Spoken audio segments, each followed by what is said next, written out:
players, a lot of these new players seem like they don't know where to be. They don't know how to line up right. And yeah, dog. But we know Paige Bueckers came to town yesterday, and she came with a bunch of baggage, man. She going to come with her fan base, and they going to poke fun and talk trash and do what they do. Well, your boy John Liquidator is going to react and make videos, do what I do.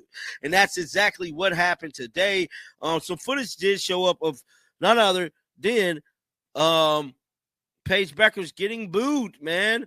And a lot of people. Recent developments in women's basketball have drawn attention as video clips emerge showing UConn star Paige Bueckers receiving negative reactions from crowds during her visit to Indianapolis. The footage captured spectators expressing disapproval through vocal protests during the event. The Indiana Fever organization experienced another disappointing result in their recent matchup against the Dallas Wings, falling short by a single point with a final score of 80-81. Many observers have criticized head coach Stephanie White's strategic decisions throughout the contest, particularly her timing regarding substitutions and tactical pauses during crucial moments. Currently, the Fever franchise faces significant challenges as the regular season approaches its conclusion in early September, with approximately 10 to 11 contests remaining. The team's preparation for postseason competition appears uncertain given their current circumstances. Paige Bueckers getting booed, man. And a lot of people has been talking about this, man. So situation with her getting booed. So this is the clip right here. Before we get into the caption, let's play the clip. Jump right into this thing. Paige getting booed. Let's see. Roll it.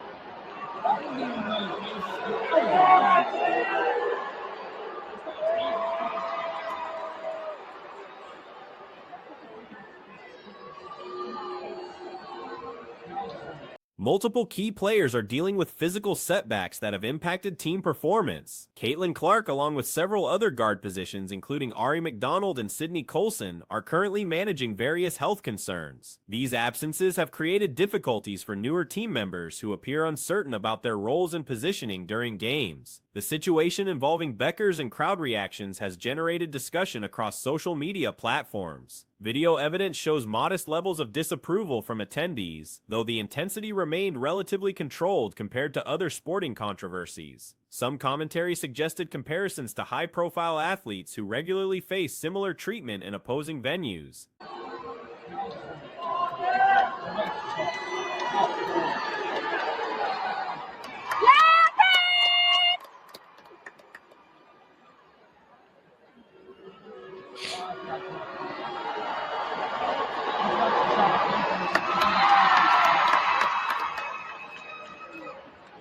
Now, her boos really wasn't that bad, man, but this happens in all the sports, man.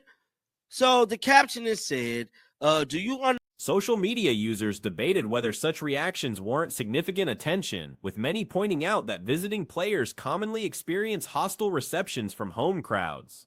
The comparison to elite players who routinely face such treatment was questioned by various commentators who felt the situation was being exaggerated beyond its actual significance. In related news, discussions about team chemistry have highlighted positive relationships between players.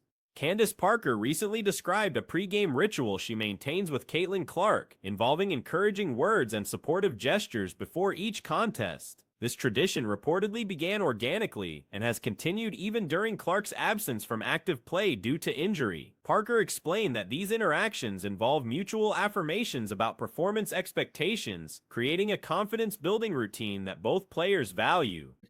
Do you understand how much motion you gotta have to get booed without being in any kind of controversy, beef, etc.? Just getting booed because people don't like how good you are as a basketball player. I mean, this is literally LeBron level motion. How, bro? She's in an opposing team arena. This is not a thing. This shouldn't even be a tweet. What the hell are you talking about? Now, we know your boy John Liquidator like Paige. I really do. But, man, some of her fans. The practice has persisted throughout the season, with Parker making efforts to maintain the tradition even when Clark cannot participate in games. Meanwhile, entertainment industry developments included a notable podcast appearance by recording artist Taylor Swift on the New Heights program. The Pennsylvania native, who holds numerous industry records and achievements, made her debut on the sports-focused show. Swift's appearance generated significant attention, particularly given her connection to professional football through her relationship with a Kansas City Chiefs player. The artist's introduction highlighted her extensive accomplishments, including multiple Grammy Awards and record-breaking album sales. Her recent tour concluded after spanning multiple continents and setting attendance records globally. Some of her fans be tripping. Somebody said, why they blow this up? Exactly. If you're comparing, if you're comparing Paige and LeBron has no fans, then I am dead. The art of shameless glazing has indulged all of you. Like, bro, I don't know who this chick is that's running this page. Even if I doubt if it is a chick, I'll just say person at that point. But yeah, like, this is not a thing, bro.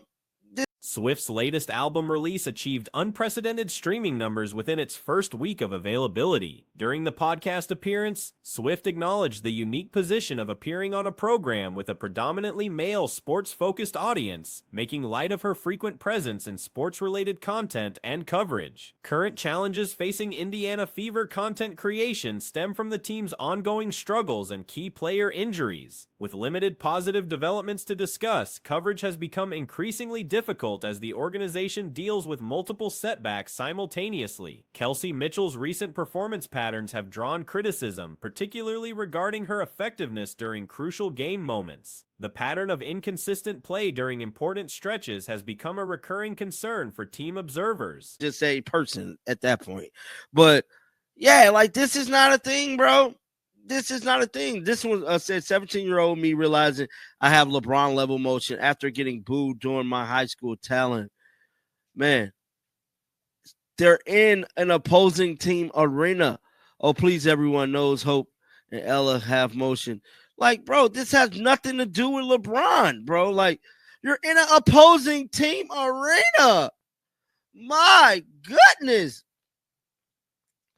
Like, y'all is blowing this thing and making it just... The broader landscape of women's basketball content remains limited as teams deal with various challenges, including injuries, performance issues, and strategic concerns. This situation has created difficulties for those attempting to provide regular coverage and analysis of league developments. As the season progresses toward its conclusion, questions remain about playoff positioning and team readiness for postseason competition. The combination of personnel issues, coaching decisions, and performance concerns continues to create uncertainty about the organization's immediate future prospects. Recently, Sophie Cunningham shared details about apparent retaliation from Phoenix Mercury players during their recent matchup. The situation stems from controversial remarks she made on her podcast regarding Dana Bonner's behavior and professional conduct. I don't know, man. But moving on to another story, man, we got none other than Candace Parker. Then we're going to do the Taylor Swift thing, because I didn't want to make a whole video about Taylor Swift. It's really not that important. Let's see. When did the pregame routine start with Caitlin Clark? What is the backstory behind her hugging you before each game? I mean, it really just started one game where we just gave each other a hug, and she was like, "You're going to be amazing because you are amazing." And then I said it back. Around 50 minutes prior to this discussion, Cunningham posted through Ken Swift explaining how Phoenix seemed determined to settle scores due to the Dana Bonner commentary. This type of competitive payback represents typical sports rivalry dynamics. When someone criticizes a teammate, retaliation becomes expected. Had the roles been reversed, with Cunningham playing for Phoenix and Aaliyah Boston making similar podcast statements about a Mercury player, Cunningham would likely have targeted Boston in return. During the podcast conversation, there was acknowledgement of potential tension arising from previous episode content, where certain players' ability to manage situations professionally was questioned. The host inquired whether the on-court incidents resulted from last week's commentary. Their hug, and she was like, "You're going to be amazing because you are amazing." And then I said it back, and we've just done it every game. Even though she's been out for a while, like, I make sure I get my pregame hug. I think it's just nice to kind of just give that confidence to each other before every game, and we just continue to do that. That So 1-2 cute. punch. That is so confidence. cool. I bet you guys won that game too, because like Yeah, it's you got to You're keep just that. ready to go. You just feel it. You're like, you know what? I am gonna be amazing. Yeah, but you're like after a dominant double performance, you're like we hugged, so we're gonna hug next game. So we're and gonna they're hug again, and again. we keep going because you know how. Cunningham confirmed this connection emphatically, stating she recognized the targeting and aggressive play immediately. She observed teammates engaging in physical confrontations that seemed beyond normal competition. Professional athletes frequently use any available material as competitive fuel, making this response unsurprising. Despite criticisms of Dana Bonner, Alyssa Thomas remains a fierce competitor. Similarly, Connecticut players maintain their competitive drive regardless of external commentary. A little bit of beef because of our last podcast with how I mentioned that some people could handle I wanted situations. to ask. Mm-hmm. Do you think that was because of what you said last week? Hell yeah, 1,000%.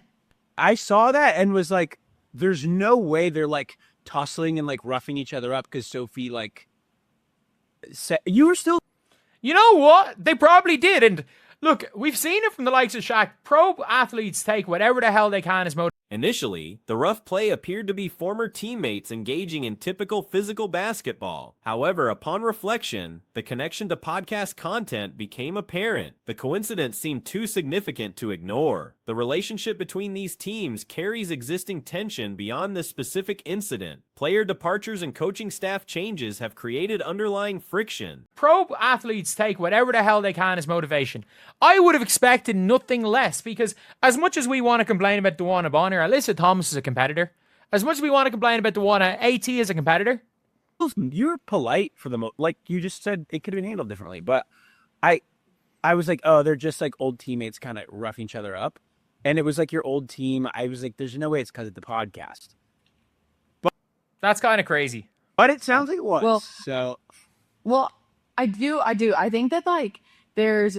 Additionally, Phoenix Mercury's previous defensive strategies against Caitlin Clark, particularly under coaching direction, added another layer of competitive history. Cunningham acknowledged she could have been more critical but chose restraint. She mentioned that most league observers, excluding the targeted team, agreed that situations could have been handled more professionally. This statement essentially positioned the entire league against one team's approach. These podcast discussions have generated significant content and engagement for basketball media creators. Well, I do. I think that our teams don't really like each other anyway, just because of I don't know, just kind of her leaving. Some of those players used to be under our coaching staff, and so there's. And also, let's not forget, there was the Caitlin, Sophie was part of the Phoenix Mercury. That no coach has ever tried to stop Caitlin Clark more than Nate Tibbetts. Just a lot there.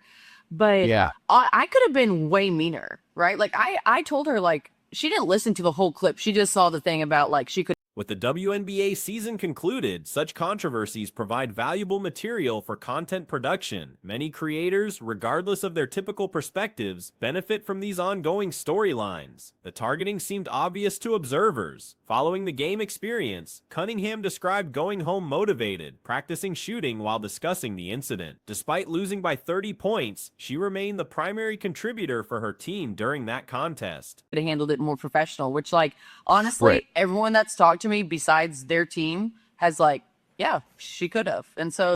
And that's Sophie throwing the entire league under the bus. Thank you, by the way. Thank you, Sophie. Thank you, Sophie. Your podcast is abso-fucking-lutely carrying me. This channel, with no Caitlin Clark, it's on the decline. We're all on the decline. Every WNBA creator, even the anti-Clark creators are on. Her individual performance stood out while teammates appeared to surrender. This type of situation justifies personal pride when the collective effort falters. The accountability discussion extends beyond individual players to team dynamics and leadership responses. Every WNBA creator, even the anti-Clark creators are on the decline without Caitlin playing.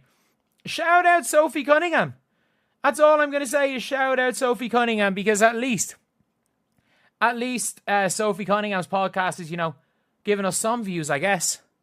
It's duh, but that team's just drama to me. I don't know, but I I don't know. I went home and I started like hitting some threes. And I was talking all shit. Oh God, it felt so good. I know we lost by 30.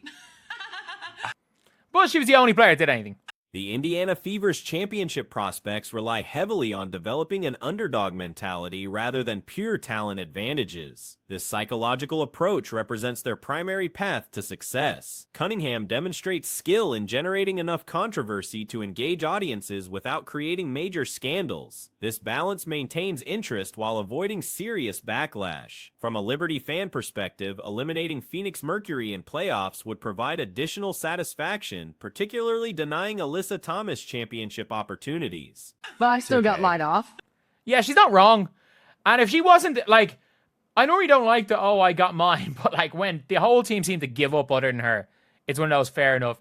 The comments, she never holds herself accountable. Newsflash, we all have free speech, or don't be surprised if consequences. Accountable for what? Saying that she didn't expect her teammate to leave and goes the team. Exactly.